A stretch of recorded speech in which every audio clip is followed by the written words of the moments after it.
Hi everyone, welcome to Fast Homebrew. Today I'm going to talk about no chilling. So, as we know, when you've finished boiling your wort, it's quite vulnerable to nasty bugs that fly through the air landing in it. So we need to get the yeast into it as fast as we can because yeast fight against the bugs, but yeast die at high temperature, so we have to bring the temperature down to get the yeast in to fight the bugs so that our stuff doesn't become infected and gross. You've seen me do this before by putting ice into it, where I've been able to add a fair bit of volume to the overall thing, but if you're boiling the whole thing, then you might have to use a chiller, which is like a spirally copper thing that water flows through that kind of sucks the heat out of it to bring the temperature down so that the yeast can be pitched. But there is another option, which is no chilling.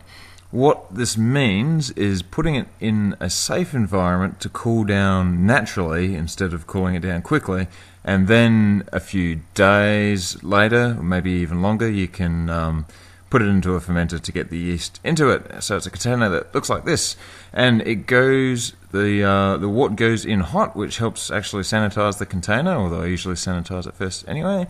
And we have to make sure we get the air out so that there's absolutely no bugs and nasties in there. So it's a sealed, safe environment, and as I said, because of that, it can stay in there for some time. So to get the air out, you actually need to squeeze it out, which you've seen me done a few times now, so let's have a look.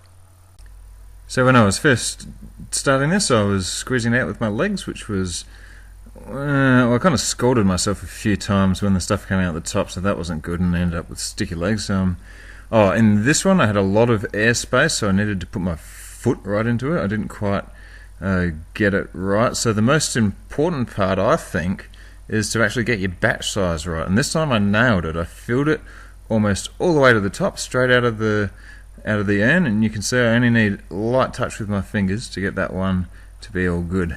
And then of course after a few days you just tip it into your fermenter like this and pitch the yeast. But wait a minute, you say, it's still heaps hot. Surely some of the late hop additions are still adding to the bitterness, and you must have to account for that somehow. Well, let's look at it. That process happens at above 80 degrees, and it happens faster, closer to 100. So my question to you is, when you've taken it off the heat, how quickly do you usually actually get to it? If you immediately start chilling it, then perhaps you actually do need to adjust it by up to, say, 15 minutes, which would mean that a 20-minute addition would become a 5-minute addition. But if you're like me and you actually have had a history of fluffing around before you do anything at all, maybe you're already kind of doing this without even realizing, and you don't need to adjust at all. So when I started no chilling, I was actually a little concerned about adjustments, but I've since ceased to worry and I don't notice any difference.